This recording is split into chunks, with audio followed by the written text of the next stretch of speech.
Jack Callahan had been riding since dawn, the cold mountain air biting his face as his horse crunched through a crust of snow that had fallen 2 nights before. He wasn't headed anywhere in particular, just making his usual rounds across the high Colorado ridges, checking no one had frozen to death in the scattered homesteads winter left behind.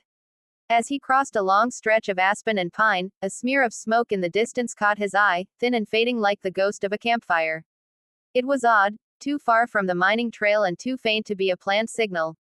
He hesitated only a second before turning his horse downslope toward it.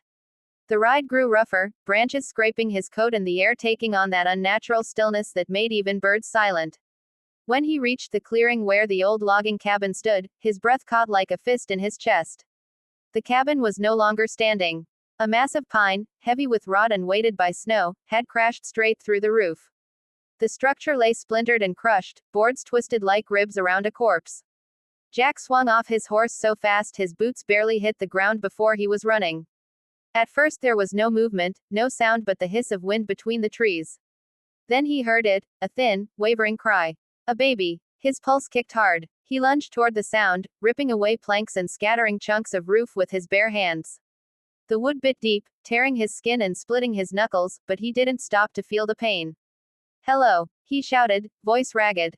"Can you hear me?" For a moment there was nothing, then a reply came so faint he nearly thought it imagined. "Please, help. My baby." The voice was a woman's, weak and strained. Jack tore away the larger beams one by one, his muscles shaking as he levered them aside. Snow dusted the wreckage, and each piece he moved revealed more darkness and broken timber. At last he saw a pile of blankets wedged between 2 fallen rafters. A small arm moved inside it. He reached in and lifted the bundle gently, revealing a baby no older than 6 or 7 months, cheeks red from the cold but still breathing. He tucked the infant beneath his coat to warm it, then returned to the wreckage. The woman lay half buried beneath a beam that had pinned her legs. Her hair was matted with snow and blood, her face pale and streaked with dirt. Jack set the baby safely in a patch of clear snow and braced his back beneath the fallen beam. With a grunt and a prayer he lifted it just enough to drag her free. She let out a sharp gasp of pain, then went limp in his arms. Before she slipped into unconsciousness, she whispered a single word, a name, Clara. Jack scooped up the baby again and wrapped both mother and child in his coat.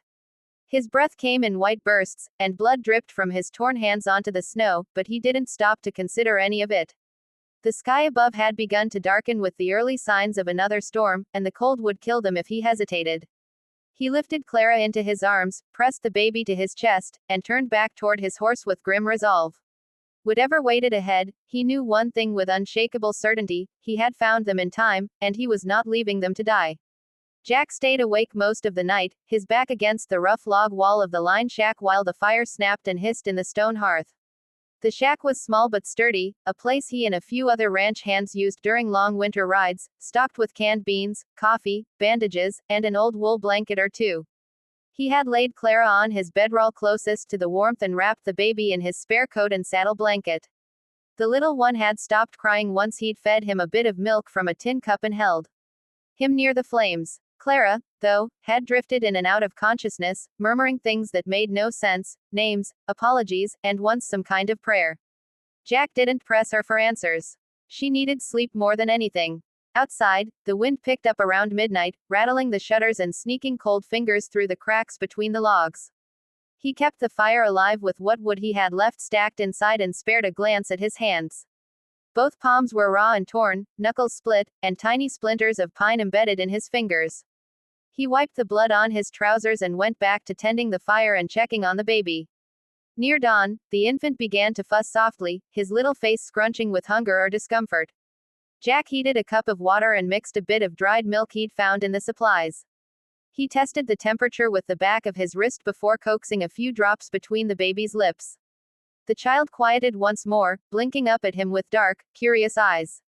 A while later, Clara stirred. Her breathing quickened before her eyes even opened, the panic rising in her chest. Jack leaned forward and spoke low and calm, not wanting to startle her. "Easy now. You're safe. I've got your baby right here." Her eyes flew open, wild with fear, until she saw the child pressed against his coat. She tried to sit up but pain tightened her features and forced her back down. "My son," she whispered hoarsely. Is he all right?" Jack handed the baby to her carefully and watched as she held him to her chest like a lifeline. He's fine, he said.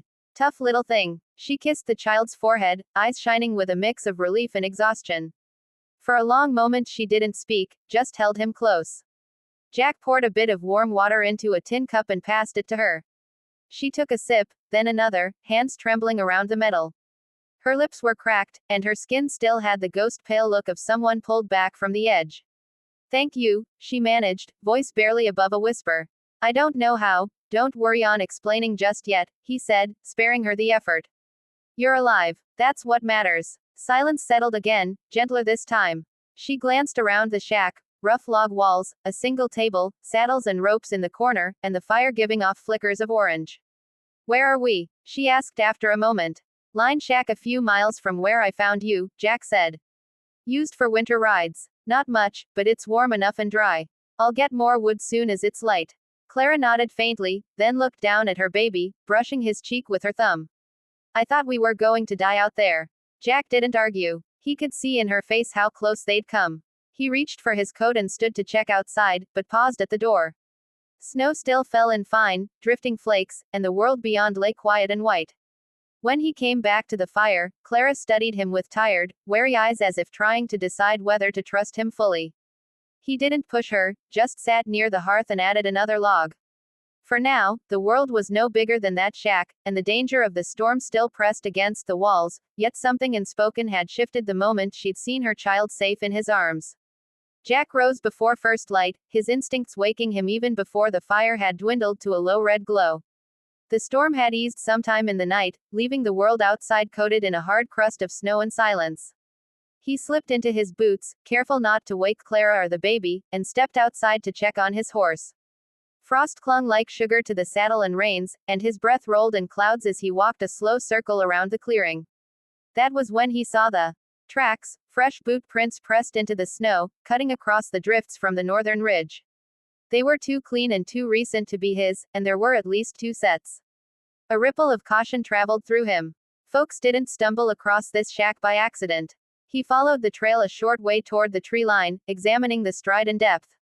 Men on foot. Heavy. Weren't hunters, either, the spacing suggested they weren't dragging any kill or carrying packs.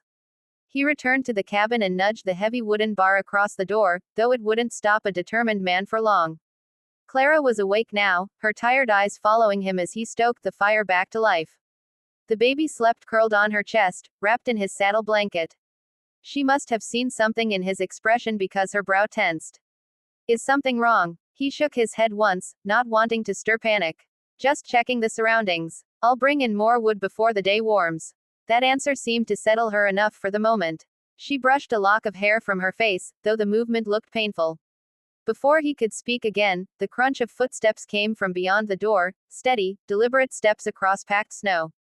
Clara stiffened. Jack moved quietly to the rifle propped in the corner.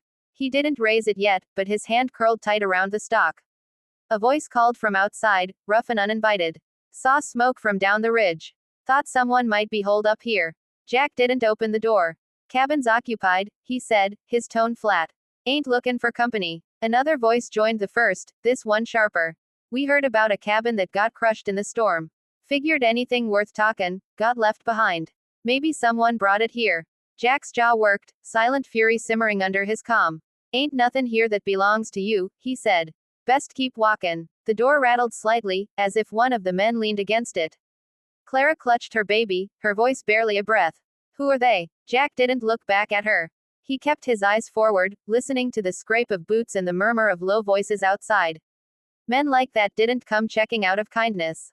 Finally, after a long, tense moment, footsteps retreated. Snow crunched again, then faded. Jack waited until the silence stretched thin before easing the rifle down. He moved to the window, just a slit in the wall, and watched 2 figures disappear behind the line of pines. He could feel Clara's fear even before he turned. She held the child like a shield, her knuckles white where they gripped the blanket. Were they coming here? She asked, voice trembling and quiet. Maybe, Jack said honestly. He crossed the small space and crouched beside her. But you don't need to be afraid. I won't let anyone near you or the boy. Her eyes searched his for something, doubt, reassurance, anything real. Whatever she saw made her shoulders ease just enough for her to breathe again. He added another log to the fire, the crackle of it filling the hush that followed. Outside, the sky had begun to brighten with a cold pale light, but Jack knew the safety of morning didn't mean the danger had passed.